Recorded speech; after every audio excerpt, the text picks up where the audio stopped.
Well, here I am in the car. And I've got a video that hopefully will clarify something for you today. I've been into these manifestation concepts, LOA, law of assumption, whatever you want to call them. I think they're all pretty much, if not exactly, the same thing. I've been into these concepts for a long time, over a decade. Written multiple books about them. Books are in the description. Link is in the description if you're interested in some of those books. Some of them are free or very inexpensive. I've spoken to a lot of people, worked with a lot of people, counseling them, coaching them.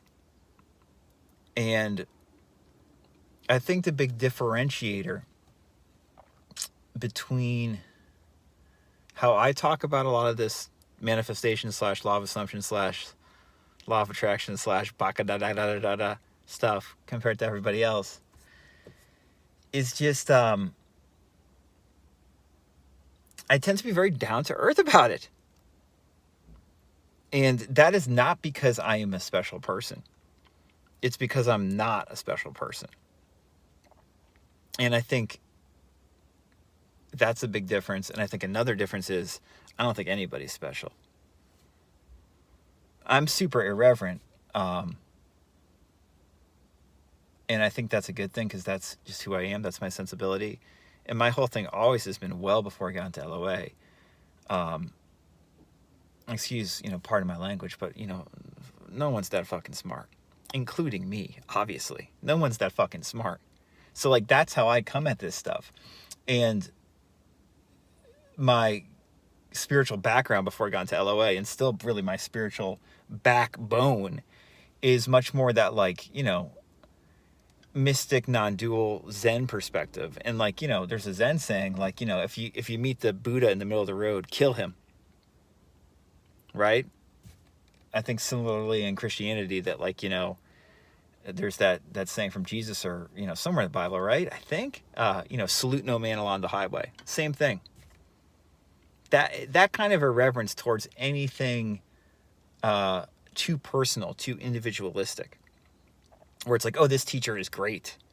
This teacher we can't question. This teacher is not full of shit. Well, as far as I'm concerned, we are all full of shit.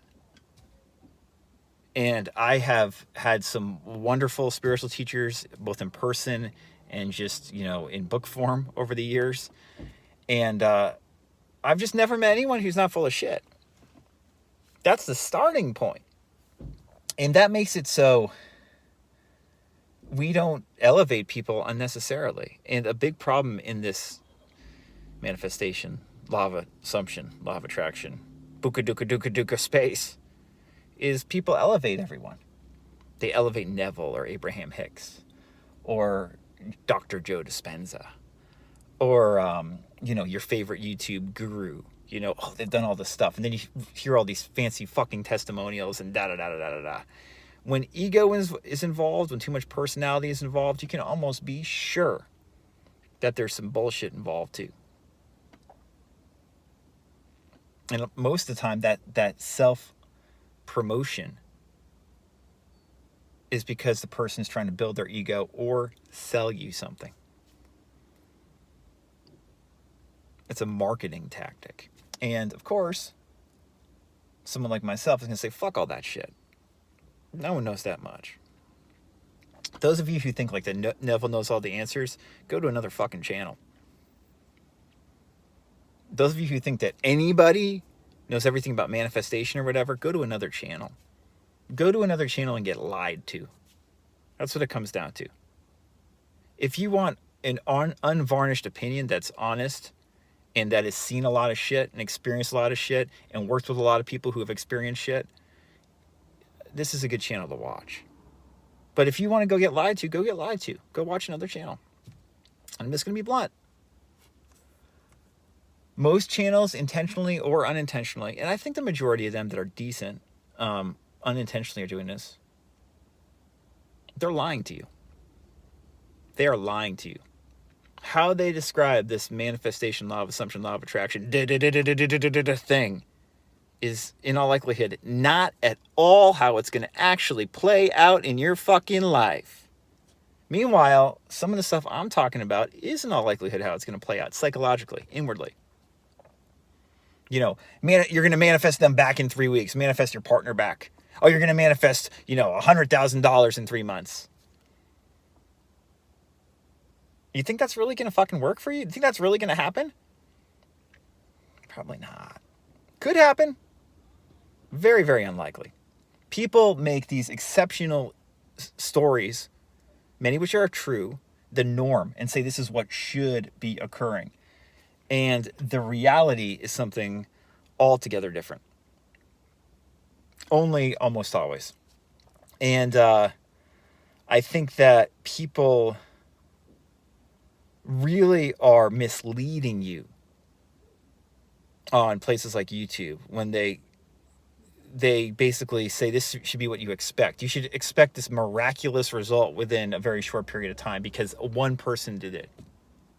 Or because Neville did it, or Abdullah did it. You should expect to be able to do the same thing. And I really dislike when people say, like, oh, I was able to do it. You should be able to do the exact same thing. No fucking way. Everybody is different.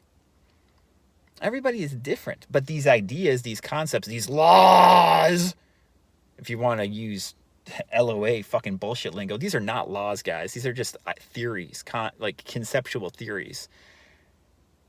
These conceptual theories they don't work in a cookie cutter way. They're legitimate. There's something to them. But they are not as simple and straightforward as these jokers on YouTube make it seem. They're lying to you. A lot of them not intentionally, but lying to you blatantly if you actually take a step back. Now listen, if you're getting spectacular results, manifesting money out of thin air and manifesting your SP and all this shit within weeks, listen, keep on listening to those teachers and, just be like, oh, Papa Bear Tim is lying to you. But for 99.999% of you, that's not the case. You might have one spectacular manifestation, some spectacular story, but then you're like, why can't I replicate it? It's because that's not how this shit actually works. The way it actually works is like, I've been talking about recently in videos and I've been speaking about for years, much more in the way that, Maxwell Maltz talks about it, where it's like you fail your way to success and your imagination is guiding you the whole time. Or the way Emile Coué talks about it, where your imagination always is going to overpower your will, for good or bad. And the idea is, how can I convince my imagination to work for me as opposed to against me? This is the tricky shit.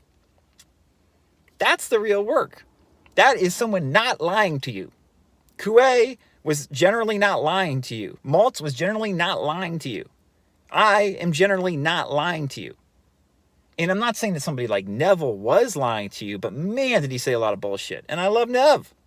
That's the thing. I'm very forgiving because I think everybody's full of shit. So I'm very forgiving of people who are telling their truth, as long as they're not blatantly overselling something. The problem is on YouTube, people are usually blatantly overselling something. They're promising you the moon and you end up with a lump of shit instead. Talk about over-promising and under-delivering. I dislike that crap. Don't like that. So, I just thought I would make this video in my car to tell you that. If you think that what we're talking about in this channel, or the stuff I'm talking about in my books or in my podcast, is like most channels or like standard LOA stuff, or if you think I'm a manifestation coach, please go get lied to on another channel. I'm going to help you integrate this stuff in a real way. And that's fun to do. And we can be all more forgiving of each other if we come at it from that angle. Because we realize, we're all full of shit. We're all learning. And at the same time, we all have something unique and special to share in that way. So let's do it. Enjoy.